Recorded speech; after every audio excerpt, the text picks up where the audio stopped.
Hello guys. Today I'm gonna teach you how to make a military unit.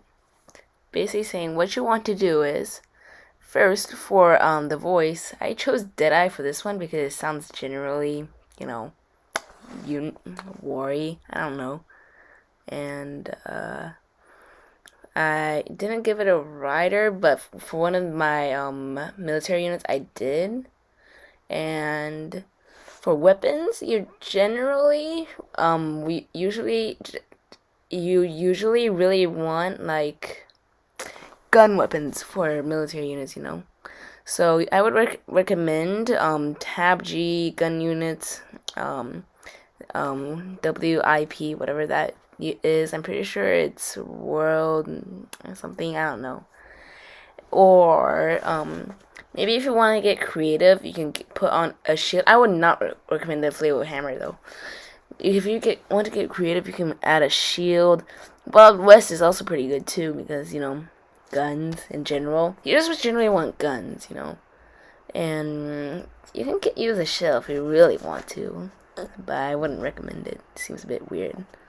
Bomb throw is the only grenade there is out there, so if you really want a grenader, yeah, I would recommend that.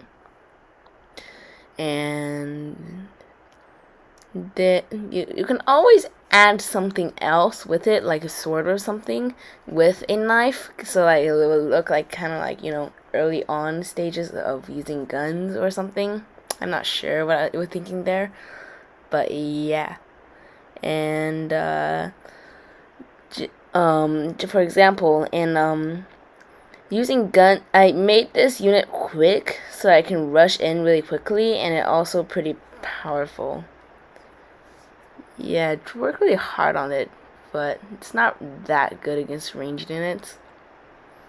And for clothes, these clothing, I would recommend these ones, and always make it green if you want to make it look like something that would go to war. If you understand what I'm saying. And I did put down the pirate boat, but you don't see it. It's actually in the ground over here. Yeah. For stats, I gave them a lot of. I try to go much more on the movement speed. Like that's the main point of this one. This unit, not only is it small, but it's quick. And I would always recommend using auto money generator thingy because usually I feel like it's most accurate. I made a couple others, like for example the minigun. It doesn't cost much because I didn't go too crazy on the stats. I use a different voice because I think this one sounds pretty good as well. I just generally think like manly voices for when I think guns. I don't know why. And it's a ranged unit this time. Last time it was a melee unit. I don't know if you noticed. For big guns, you always want to have two-handed, always, no matter what. And if you can't tell, that the thing he's wearing right now is actually a hoodie. That's right, it's actually a hoodie. I don't know. I mean, it's just generally what I found that had sleeves. The only thing. And World War built with that grenade on it is perfect for a unit like this. And I gave him a lot of attack speed because minigun. And I made another unit called the Big Guns. Now the big guns, the point of the big guns is that it's supposed to be the most powerful out of all of them. And the reason I want him to be most powerful is because the point of it is that he can shoot really quickly and he gets thrown on the ground, but then he'll recover really quickly. That's the main point. Because all of these units that use guns, they'll get shot and they'll shoot and they'll get stuck on the ground. But yeah, he recovered really quickly. You saw that, right? Really good, but it's cool. And for our second to last, I called it a last stand. This is a combination of the first unit and the last unit we just saw. This unit is generally good because he generally doesn't fall over as much or as commonly, and the little one has the little person on his back is can shoot like when he's reloading and stuff like that. But that's not really the main reason I have it. You'll see in a second why. You'll see in a second just why I like the little guy. Wait for the big guy to die, and I'll show you. Just wait for the big guy to get shot once more. Oh, is he trying to go Iron Man there? Wow. Fly away. And boom, big guy dead. Bombs go out.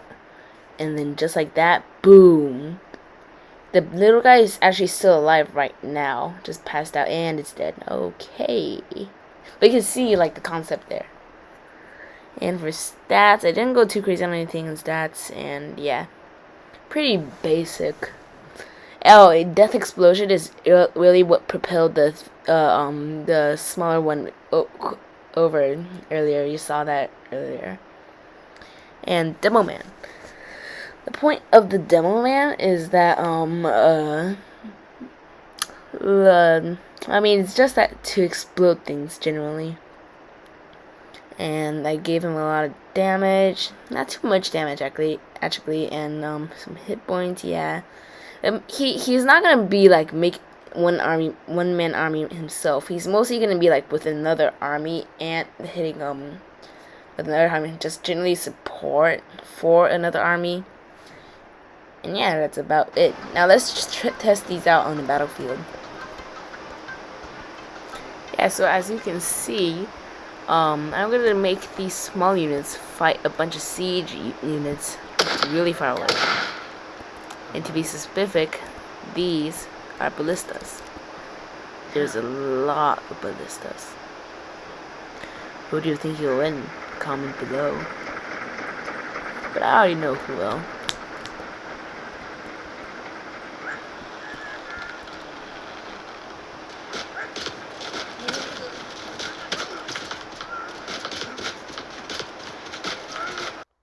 Now, same with this thing. I want you to comment below who you think will win.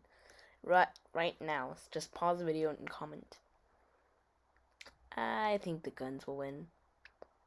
Yeah, the queens are not making any distance. Pretty sure the gun has already won. There's no way they can lose, right? The queen doesn't have a jumping ability, does it? The pirate queen? I don't think so.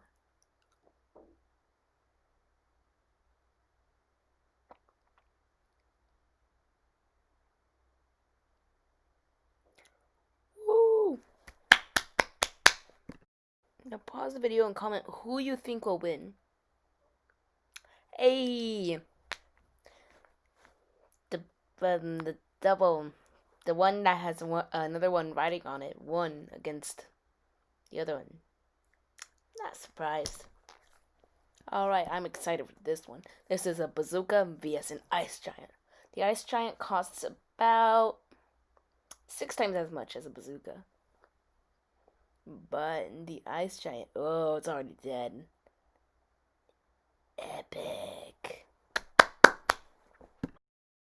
Now, maybe you can't afford much, like your budget is cut tight to like $1,000 or below. Well, as you can see here, the Pistons, they outvalued the machine guns. But, you know, it's a minigun. What can you do? Honestly, I'm not surprised that they won. Amazing. Comment below every single prediction. Subscribe, please.